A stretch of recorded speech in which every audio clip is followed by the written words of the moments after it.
Week 11, another primetime matchup for your Denver Broncos as they host the Minnesota Vikings on Sunday Night Football. Todd, will the Broncos extend their win streak to 4 straight games, or will Josh Dobbs continue his little heat streak that he has going there and help the Vikings to their 6th straight win? We're so glad that you guys can join us here in Studio B tonight as we count down to kickoff here. Like I mentioned, Sunday Night Football between the Broncos and Vikings. I'm Alexis Perry. Of course, Super Bowl 50 champion Todd Davis in the building. How are you, Todd? I know you didn't want to be here with me tonight, but I'm glad you came to work. No, I'm glad to be here. Who wants to go to the game when we can be doing the show from here? I'm loving it. So I feel like, especially what happened today with the Raiders and the Chargers losing, this game is going to be even more lit because not only do the Broncos, like I said, have a chance to extend their win streak, but if they win this one here tonight, they will be the hottest team in the NFL and they will be 2nd in the AFC West. So I can see why you're a little bummed that you're not there. No, I think it's going to be a good game, but I think this is a very important game for the Broncos, and it really feels like the tale of two seasons. You know, the first half didn't start out good, but now they're starting to pick it up, and all these games mean so much to them. And what I love most is that they hold their own fate in their hands. They're not waiting for somebody else to lose or waiting for somebody else to take a dive. The Broncos can do anything they want within the season because all they have to do is win. Well, and especially now that they've gotten through the Kansas City Chiefs, both those games, of course, the Buffalo Bills, 2 games that we had marked on our calendars as potential losses for this team. They obviously got 2 huge wins, including that Packers win just before, just as the streak started, As you looked back at that win over the Bills, Todd, what really stood out to you and what was clicking for this team?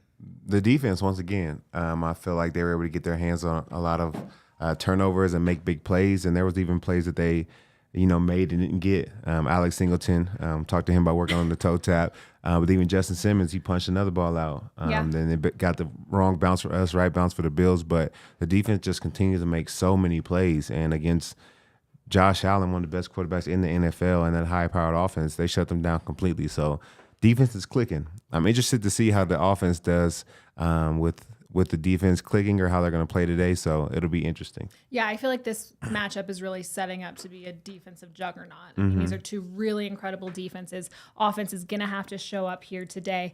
But kind of sticking with the defense and the takeaways that we've seen from this team, I mean, the Broncos have the chance to be the first Broncos team since I think it was like 1991-ish to have 3 straight games with 4 or more takeaways, which would be absolutely incredible.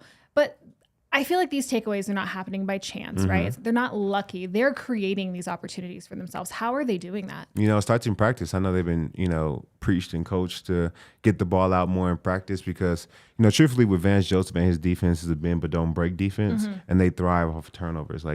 We can bend a little bit, but we really need those turnovers to keep our stats down to really affect change within the game, and that's what they've been doing. So they are most definitely taking the ball away. These are not just turnovers. The defense is imposing their will and getting the ball back. Yeah, what was unfortunate, I think, about what we saw last week was just the fact that the Broncos scored only 6 points off those 4 takeaways last week. Russell Wilson, he had the highest completion percentage by a Broncos quarterback since Peyton Manning in 2014. It was 82.8%. Obviously, we saw what he did in the red zone, connecting with Cortland Sutton, that little dish out to Javonte Williams as well. But he's gone 6 straight weeks without passing over 200 yards. Yeah. That needs to change quick, probably tonight. How does he do it?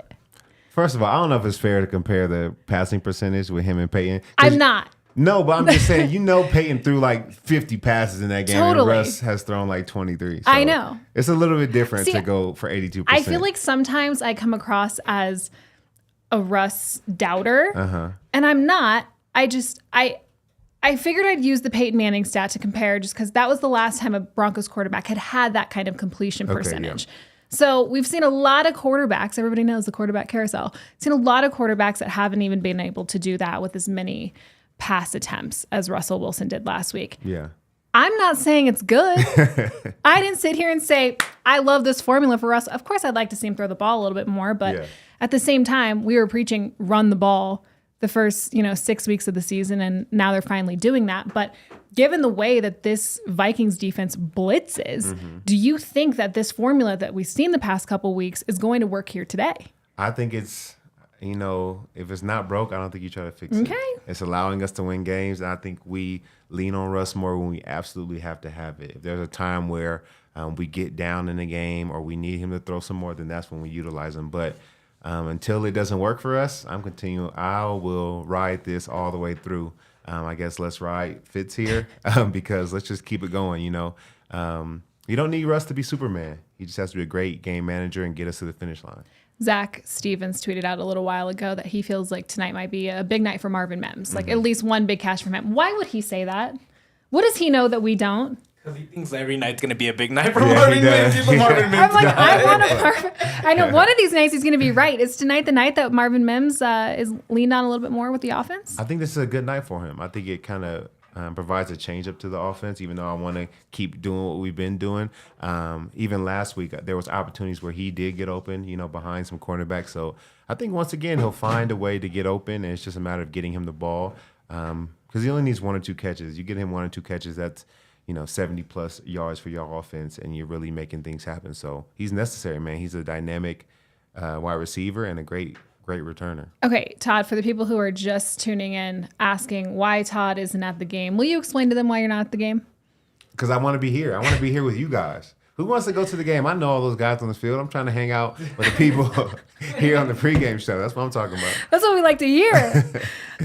Okay, let's talk about this Vikings offense just a little bit. Obviously, so much different than the team that we saw early in the year, led by Kirk Cousins. Of course, Joshua Dobbs, he joins them back in Week 9. He's won 2 straight games with them, building on that 3-game win streak that Kirk and what was the backup team that got hurt? What was the backup name? The other guy. Yeah. The other guy that got hurt. No, was it Ponder? No. Ponder's not with the Vikings. Who's the guy that got hurt? That's why they had to bring in Josh Dobbs.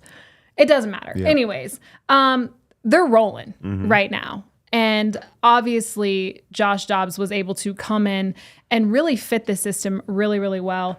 Can you put into perspective just how challenging that is for the Denver defense? They haven't seen Josh Dobbs. They don't know much about him. And now that he's with a new team, they know even less. Yeah, it's tough because you always want to – I'm big on, film study to study your opponent.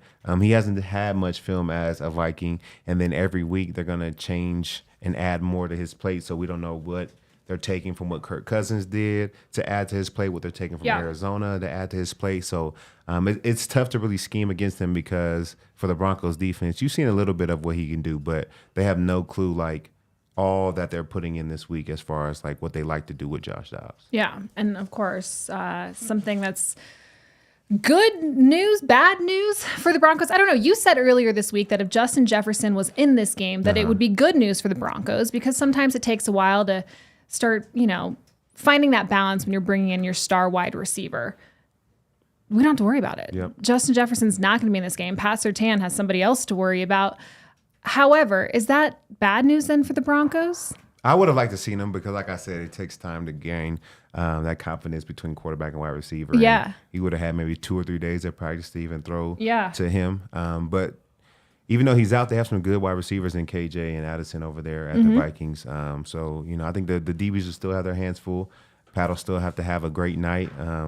Addison's not Stephon Diggs, but he's a very good wide receiver. Yeah. So we'll see how it goes. I think the Broncos will come out on top. Josh Dobbs has a ton of weapons. Real great quick, timing, yeah. Real quick before we go any further, thank you, Rustin Dirks, for $10. Dare I say, Broncos country. Let's ride. Let's do That's it. what I'm saying, Rustin. We're riding today. You said it naturally. I like that, Todd. Let's do it. Okay, guy that they get back tonight, the Broncos defense, Kareem Jackson. Can we give Kareem and his team a shout out for his tweet that he put out that he was back? Yeah. That was incredible. I love the fact that he used Zach Stevens' tweet within the video. But, the guy coming out of jail, he's ready to come back. It was absolutely perfect. And I think he can make a huge impact here tonight. Yeah, he's ready to go. I mean, they got one of their leaders back. Not only a leader on the field, but just the energy and tenacity that he brings to the game. They weren't lacking it while he was going in his presence, but he's only going to add more to the table. So glad to see him back. I know he'll put hopefully put a big hit on somebody that doesn't become a flag. But Nice I know he's low. ready to go. Yeah. Take him out at the knees Little tonight, chop block. K-Jack. Yeah, he'll be good. Good timing for K-Jack to come back. PJ Locke not going to be out there tonight. Yeah. Who else? I think other than that, relatively healthy team this week. So good news for Broncos country for sure. Okay, let's check in with Jimmy Palmtrees. He was in Charlotte today covering that game against the Cowboys. Let's see what he has to say about this matchup. Here we are in Charlotte, guys, at Bank of America Stadium. Beautiful backdrop right downtown Charlotte, a stadium that was absolutely filled with Cowboys fans for this game between the Panthers and the Cowboys. But let's talk about the Denver Broncos and all the buzz around Russell Wilson, top 5, top 10 quarterback in majority of statistical categories. Poo-Poo Palmer right here is going to just poo-poo that just a little bit. I had a conversation, maybe let's say 3 or 4 conversations with a couple of guys who have played the position at the highest level in the league. Yes, he is playing better. Yes, Sean Payton deserves a lot of credit for the way they're playing, for sticking with the run, for using that to get play action going. But there's still far too many open receivers that are open early that need to be hit. Yes, this is a little bit of a run they're on, but they need to find those receivers, and when I say they, Russell Wilson, a little bit quicker and more consistently before we all buy into this offensive transformation. Because obviously going against a defense that Brian Flores runs is going to do what? It's going to blitz and blitz you ad nauseum. He has to find the right read. Him and the offensive line need to be on the same page in their blocking schemes up front. That was an issue at times against Buffalo, who doesn't bring the pressure the way that this group does. So guys, let's see what they can do in terms of the mental side of executing on offense. Then I might start becoming a believer. Too negative? No? Whatever. Poo-Poo Palmer back in full action. Yeah, Poo-Poo Palmer. I've been calling him that for years. Him and I used to do a show together on for the Denver Broncos. It was called Broncos Beat, and he would always come on, and it was especially during COVID. It was like a Zoom show. Good vibes, right? We're just out here. It's COVID. Everybody's miserable. We're trying to put together fun shows. Poo-Poo Palmer shows up week in and week out with just some negativity. And he still does it. How many years has it been? 3 straight years of Poo-Poo Palmer. What do you think about what he said? Do you agree? I agree. Just because I think I'm like, you brought it up earlier when I brought up the completion percentage. I think just if I'm talking about the path that we're on right now keeps us winning games, but it's not going to help us win a championship. I think he's talking about, championship winning offense, and that's going to require us to throw the ball a lot more and create more plays through the air than he does with his legs. But for right now, I think the game plan is like, hey, hit the first read. If it's not there, take off, get 7, and then we'll live to see another down, which I feel like works for the team that we have right now tonight. Yeah, I'm trying to figure out, though, like, does Russell Wilson...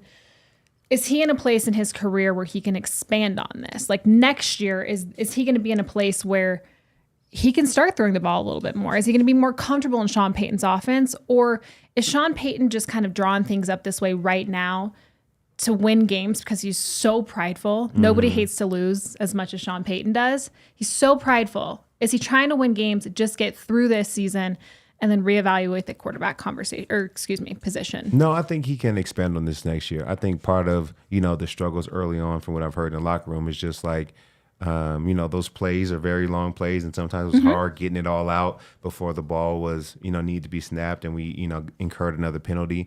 There was just understanding, but different nuances that Sean saw within the game. Yeah. And, Russ had to take time to build on. I think a full year under a system, you start to learn as the year progresses. So yeah. I think, and each week, I think we see a little bit more from Russ and Sean. So he's just putting in little by little. I think all next season, they're going to go back and review and try to add more as they can. For sure. I think something that was interesting, too, that we saw last week against the Bills was the fact that Russell Wilson is no longer kneeling in the huddle.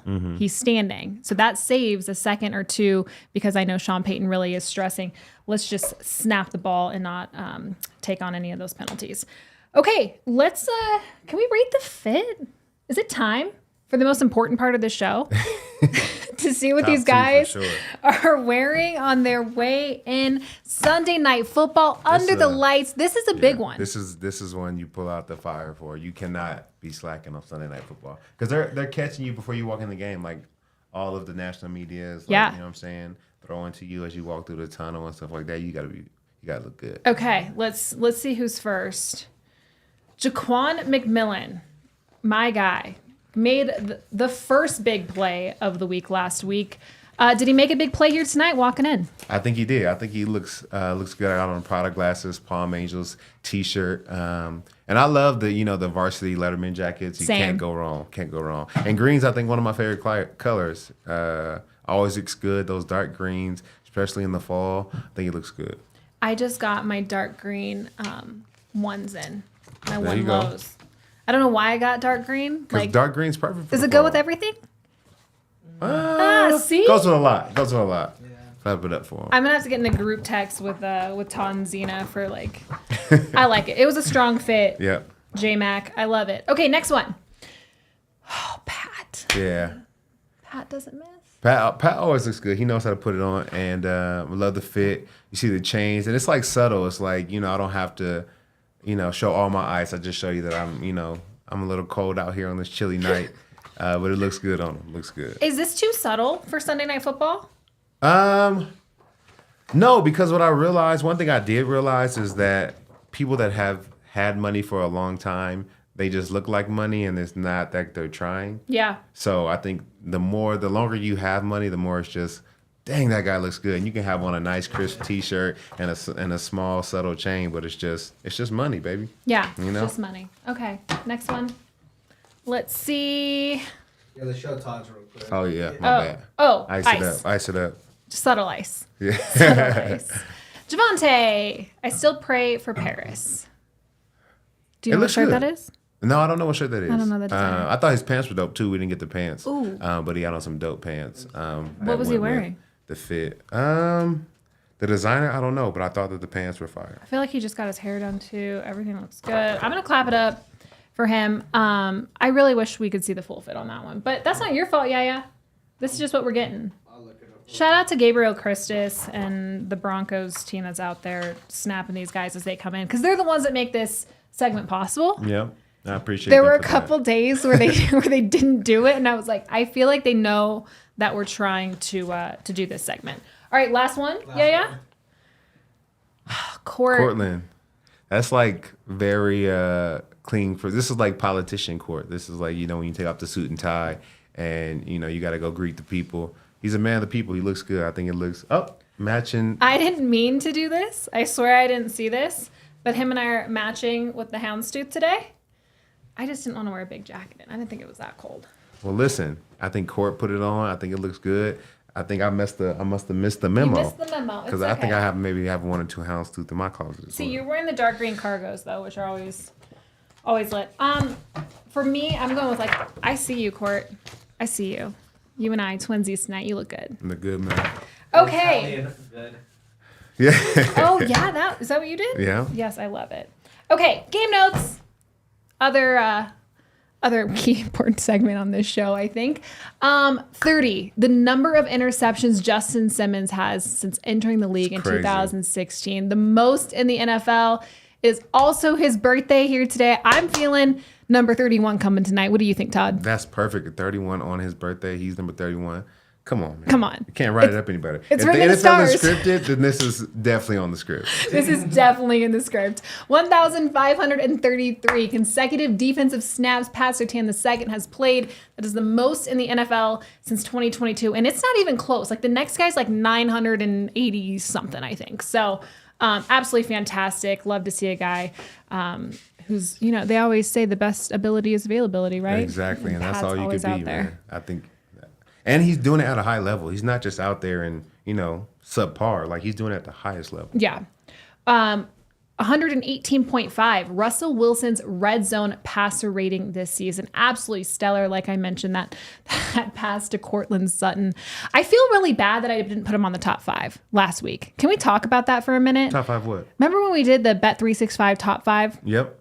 Post game. And I guess I didn't realize that, we're not taking into consideration everything else that we talked about prior in the show. Mm-hmm. It's hey, pick your top 5 right now. I'm we'd given Courtland Sutton so much love for that touchdown pass. I wanted to show Jerry Jeudy a little bit of love and say, hey, man, you made that big catch on 3rd and 10 yep. To extend that drive, even put them in the position to even draw the DPI. I want to just show Jerry a little hat tip, right?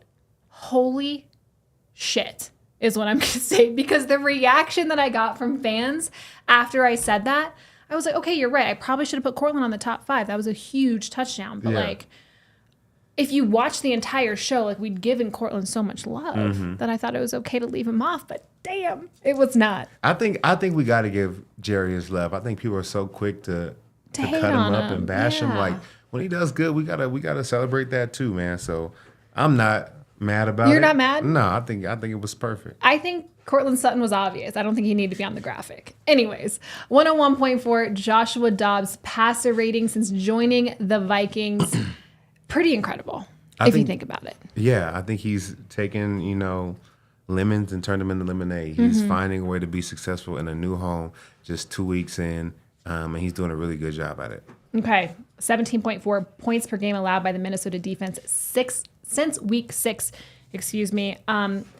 Pretty good. Broncos are actually better, which I love. But it's just worth noting that this is going to be a really intense defensive battle here tonight, because both these defenses don't give up many points. Yep. I projected 31 points by the Broncos, so we'll see if we can double. You're going to light them up with their points per game. Okay, I like that. And then 48.9, the Vikings blitz rate here in 2023. I've mentioned that one before. That is ranked first in the league.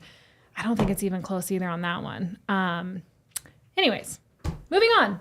Let's give a shout out to our friends who provided the grub out at the Broncos DNVR tailgate tonight. Our friends over at Snarfs, they've been serving up hot toasted sandwiches in Colorado since 1996. Their first location was in Boulder. You guys know I'm a buff. I've been to that one. That one is affectionately known as the Shack, which is kind of fun. That could have been a cute name to keep. The Shack? I like that. They have